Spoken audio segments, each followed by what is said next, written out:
하나님 말씀 잠언 1장 20절, 잠언 1장 20절에서 33절까지의 말씀을 우리 한 목소리로 같이 읽도록 하겠습니다.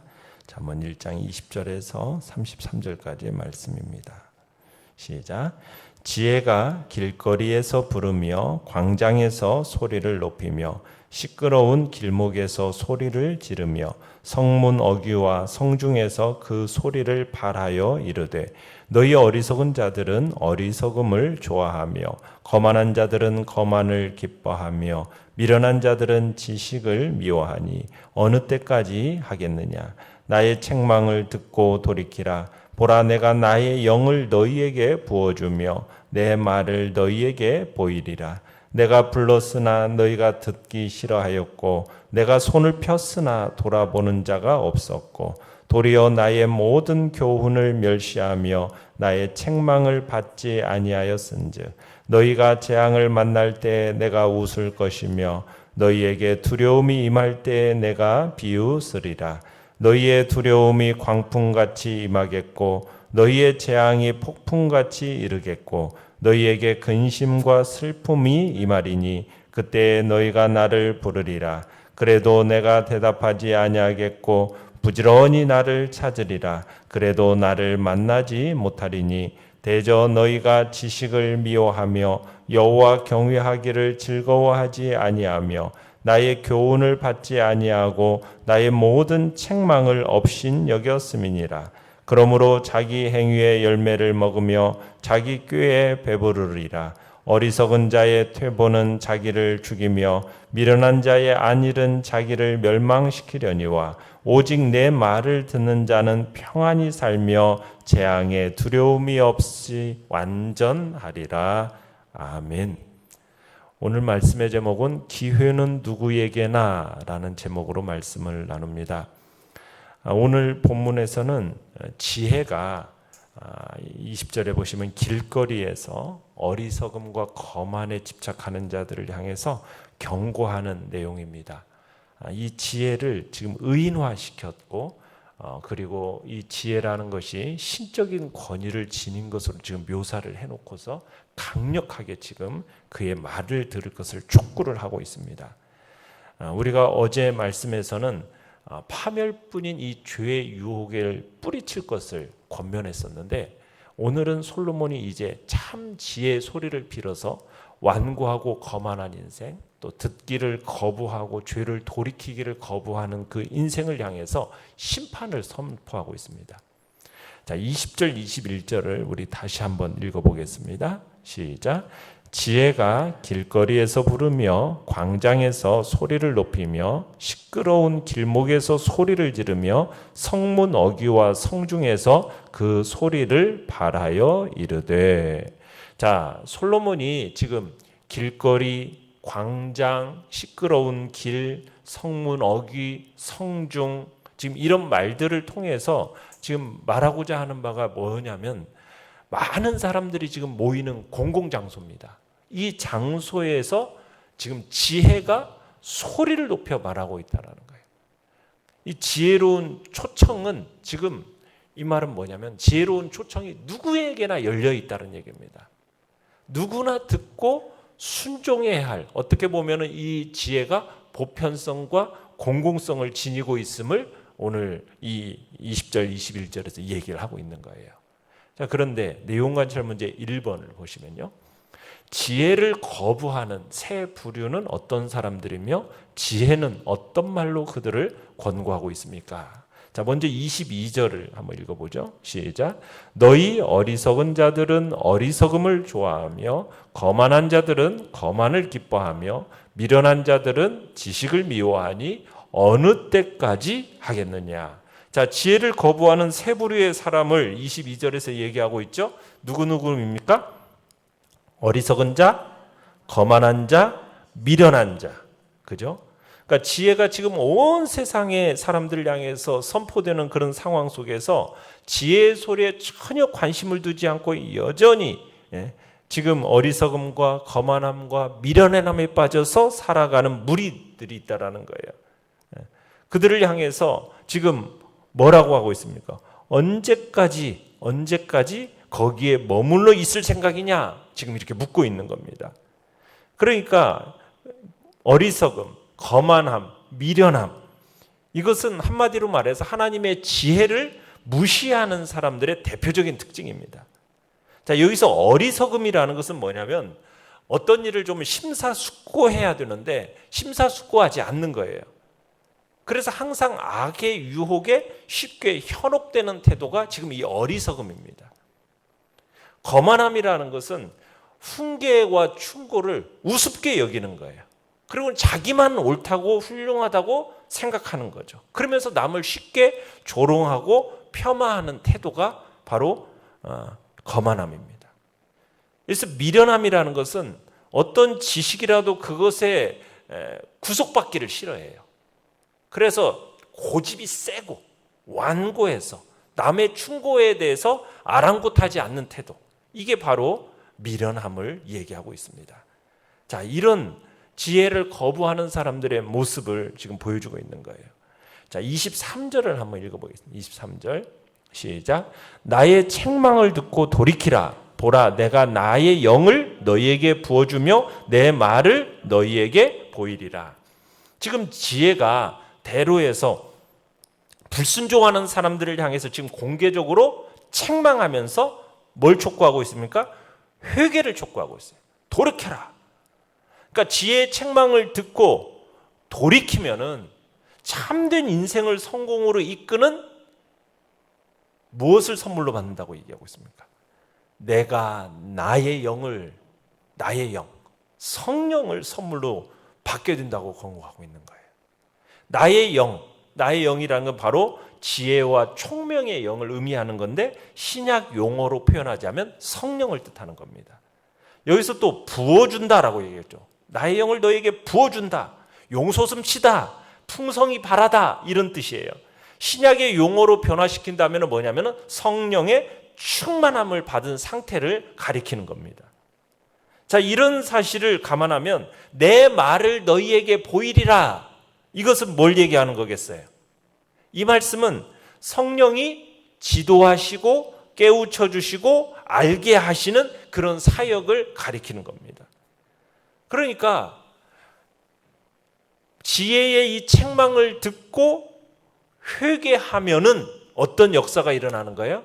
성령, 보혜사 성령께서 우리 가운데 찾아오셔서 우리의 인생의 스승이 되셔서 그분의 인도를 받게 되고 우리의 완악함과 고집하지 말고 즉각적으로 회개하면은 그런 성령의 충만함을 입게 될 것을 얘기하고 있는 거죠.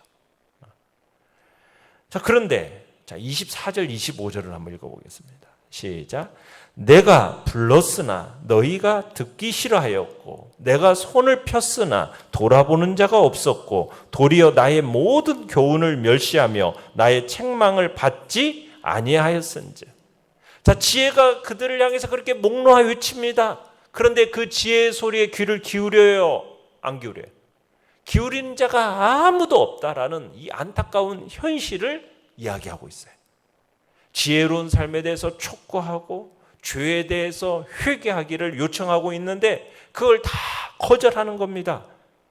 그래서 뭐가 재앙이 결국에는 받게 되라는 재앙의 당위성에 대해서 설명을 하고 있습니다.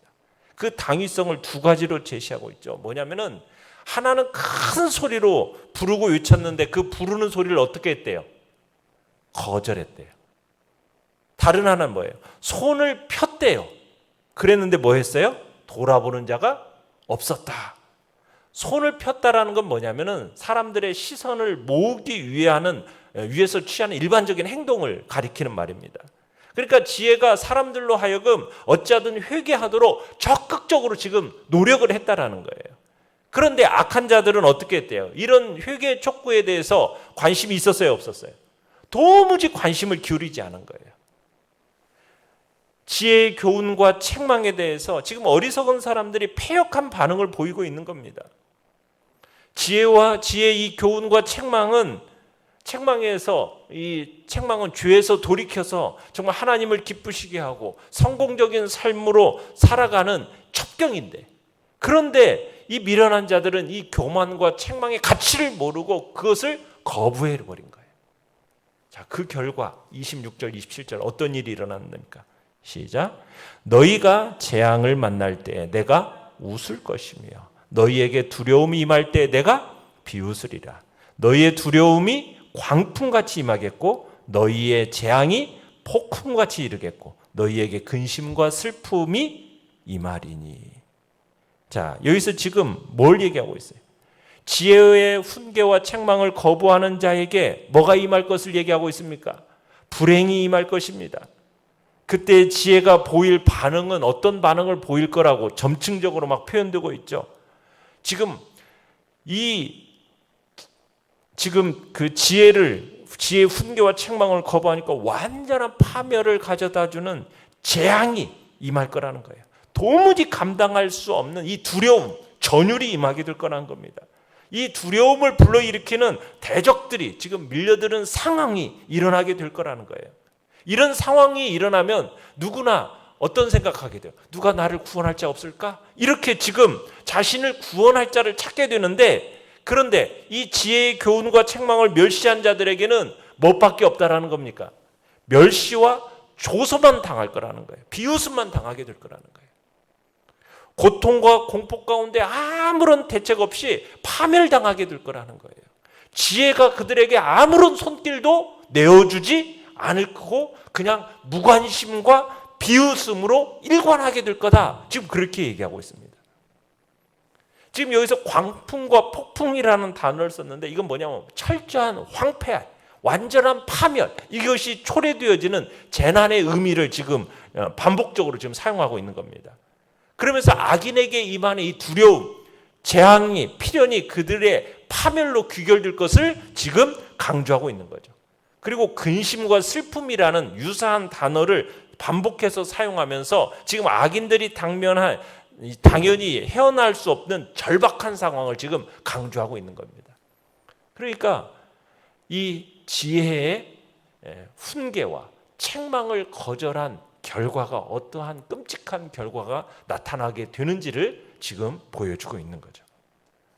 자, 내용관찰 문제 2번입니다. 사람들이 뒤늦게 지혜를 찾아도 만나지 못하는 이유는 무엇입니까? 자, 이런 상황 속에서 이제 뒤늦게야 뭘 찾아요? 지혜를 찾아요. 그런데 그 지혜를 만나요, 못 만나요? 자, 28절부터 30절까지 한번 읽어보죠. 시작. 그때에 너희가 나를 부르리라. 그래도 내가 대답하지 아니하겠고 부지런히 나를 찾으리라. 그래도 나를 만나지 못하리니 대저 너희가 지식을 미워하며 여호와여 경외하기를 즐거워하지 아니하며 나의 교훈을 받지 아니하고 나의 모든 책망을 업신 여겼습니다. 자, 그때에, 이 그때에는 어떤 때겠어요? 앞에서는 은혜의 때입니다. 지혜가 막 책망하고 훈계하면서 제발 돌이켜라, 회개해라, 막 그런 때인데 이때는 어떤 때겠어요? 이것과는 완전히 대조적인 시점입니다. 이때는 회개를 해도 은혜를 체험할 수 없는 때가 있다라는 거예요. 이때가 언제겠어요? 마지막 심판의 날입니다. 회개의 때를 놓쳐버린 자들의 비극적인 상황을 얘기하고 있는 거예요. 이런 심판의 날이 임한 후에는 아무리 부르짖고 찾아도 이미 때늦은 후회가 된다는 거라는 거예요. 그들의 기도가 아무 소용이 없을 거다라고 말씀하고 있는 거예요. 하나님의 마지막 날 때가 되면요, 그날에는 더 이상 손이 내밀어지지 않는 거예요. 그 전까지는 하나님이 어떻게 하십니까? 한 사람이라도 더 회개케 하려고 정말 종들을 보내서 복음의 말씀을 전파하고 끊임없이 구원하는 당신의 손을 내밀어서 정말 그들에게 펼치시는 것이 하나님의 은혜입니다. 그런데 악인들이 끝까지 그 말씀, 자비로운 손길에 어떻게 해요? 적대적으로 반응을 보여요. 오히려 멸시하는 태도로 막 일관합니다. 그렇게 교만하는 행하는 것도요, 한시적이라는 거예요. 필경은 어떤 일이 일어나게 될 거라는 거예요. 스스로 감당할 수도 없는 피할 수도 없는 그 심판의 날이 오게 될 건데, 그 날이 처해질 건데, 그때는 막 공포에 질려서 구원을 베풀어 달라고 막 외칠 거라는 거예요. 그 마지막 심판의 날, 그날의 악인들에 대해서 더 이상의 긍휼과 자비가 있대요, 없대요? 없대요. 하나님으로부터 철저하게 외면당하는, 감당할 수 없는 재난을 남김없이 받을 그 날, 그때가 오게 된다라고 얘기하고 있는 거예요. 연구와 묵상 문제 3번을 보시면, 자, 지혜를 지금 의인화해서 나타내는 이유는 무엇이며, 지혜가 사람들이 많이 모이는 곳에서 소리 높여 경고하는 이유는 무엇입니까? 우리가 20절, 21절에서는 지혜가 막 길거리에서 막 그 소리 지른다, 그 얘기를 아까도 말씀을 드렸는데, 왜 그런다고요? 누구에게나 이 초청은 열려 있다라는 거예요. 누구에게나. 그래서 누구나 듣고 순종할 수 있도록 길거리에서 사람들이 많이는 모이는 곳에서 막 지혜가 막 소리를 치고 경고하는 겁니다. 그러면서 우리에게 뭘 얘기하는 거냐면, 지금 일상에 매몰돼서 반성도 없고 자극도 없는 그런 하루하루를 살고 일주일을 살아가는 우리에게 어떻게 보면 일종의 경각심을 주기 위해서 지금 오늘 본문에서는 지혜를 의인화시켜가지고 다소 격앙된 어조로 길을 막 지나가는 사람들을 향해서 막 가던 길을 멈추고 돌이킬 것을 지금 주문하고 있는 겁니다. 오늘 우리가 살아가는 이 삶의 방식대로 살아가서는 안 된다라는 것을 일깨우기 위해서 지금 지혜를 의인화시켜가지고 지금 얘기하고 있는 거예요. 우리가 귀한 말씀, 오늘 듣는 이 귀한 말씀도 어제 들은 말씀이 오늘 들은 말씀이고 또 내일도 또 듣겠지 하는 그런 방식으로 그냥 일상적으로 듣는 말씀이라고 생각하면서 우리가 그런 식으로 살아가서는 안 된다라는 거예요. 늘 살아오던 방식대로 늘 그냥 평상시 내가 이렇게 살아왔으니 내일도 동일한 하루가 오겠지, 이런 식으로 살아가지 말고 우리의 삶에 지금 제동을 거는 겁니다. 우리의 삶에 대해서 네가 가는 길이 어떤 길인지를 다시 한번 생각해 보라는 거예요. 혹여나 네가 사망의 길을 가고 있는 길은 아닌지, 잠시 네 발걸음을 멈추고 지금 일단 멈추어서 냉정히 한번 네 자리를, 네가 가는 길을 검증해 봐라. 제대로 된 길을 지금 가고 있는 건지, 정말 잘못된 길로 가고 있는지 한번 너 자신을 검증해 봐라. 돌이켜야 하는 그때, 지금도 아직도 고집스럽게 무책임하게 지금 네 길을 가고 있는 건 아닌지, 우리의 오늘 말씀이 어떻게 보면 우리의 삶에 있어서 결정적이고 귀중한 전환점이 될 수 있도록 지금 지혜의 이 말씀에 귀를 기울이라고 오늘 지금 우리에게 얘기하고 있는 겁니다. 느낀 점 4번을 보시면, 돌이킨 자들에게는 평안과 안전을 주시지만 끝까지 거부한 자들에게는 무서운 심판을 예고하시는 하나님을 보면서 무엇을 느낍니까? 기회가 영원히 있는 게 아닙니다. 지금의 기회가 어떻게 보면 가혹한 심판을 벗어날 마지막 기회라고 우리는 여겨야 됩니다. 우리에게 필요한 건 뭐예요? 지금이에요. 지금 바로 결단하고 지금 바로 주님께로 돌이키는 겁니다. 바로 지금 우리의 행동을 돌이키고 하나님의 말씀을 순종하는 것이 중요하다는 거예요. 성경은 고린도후서 6장 2절에서 우리에게 끊임없이 얘기하죠. 내가 은혜 베풀 때 너를 듣고 구원의 날에 너를 도왔다 하셨으니 바로 지금은 은혜 받을 만한 때요, 보라 지금은 구원의 날이로다. 하나님의 은혜를 헛되이 받지 말라고 우리에게 권면하고 있어요. 그러니까 우리가 항상 어떤 생각을 살아가야 되는 겁니까? 아직도 시간은 많이 남아있어, 기회는 아직 많이 남아있어, 이렇게 생각해서는 돼야 안 돼요. 그렇게 생각하면 안 된다는 거예요. 아무도 내일을 장담할 수가 없다는 거예요. 미래를 확신할 수가 없다는 거예요. 도적같이 그날이 임할 거라는 것이 주의 말씀이지 않습니까? 그러기에 그날이 바로 오늘일 수 있다라는 그런 생각을 가지고 오늘 지금 바로 결단하고 회개해야 하고 우리의 삶을 돌이켜야 하겠다라는 겁니다. 이게 바로 어떤 우리의 인생에 있어서 어떤 문제보다도 중요한 일이고 그 어떤 것과도 바꿀 수 없는 가장 우선돼야 할 문제다라고 성경은 얘기하고 있는 겁니다. 자비와 긍휼이 많이 남아있는 그런 생각을 갖지 말고 지금 바로 이 순간을 붙잡아야 할 것입니다.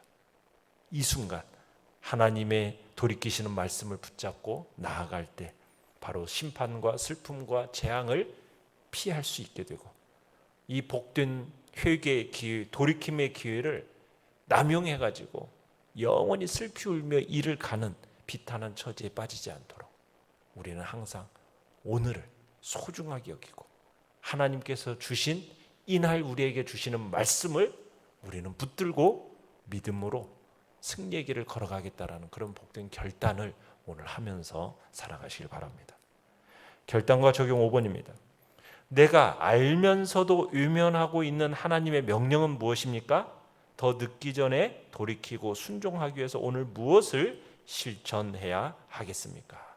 오늘 우리의 마음속에 주시는 하나님의 그 말씀, 오늘 또 우리에게 깨닫게 하시는 그 음성, 그것을 무시하고 그냥 지나가지 말고 우리는 그 말씀을 딱 붙들고 오늘 순종의 길을 걸어가면서 하나님이 주시는 그 축복과 평안과 안전함을 누리는 복된 자리에 있으시길 바랍니다. 오늘의 기도 같이 한번 읽겠습니다. 시작. 끝까지 하나님의 책망을 외면하는 어리석음을 범하지 않게 하소서. 아멘. 말씀을 생각하면서 기도하시고요.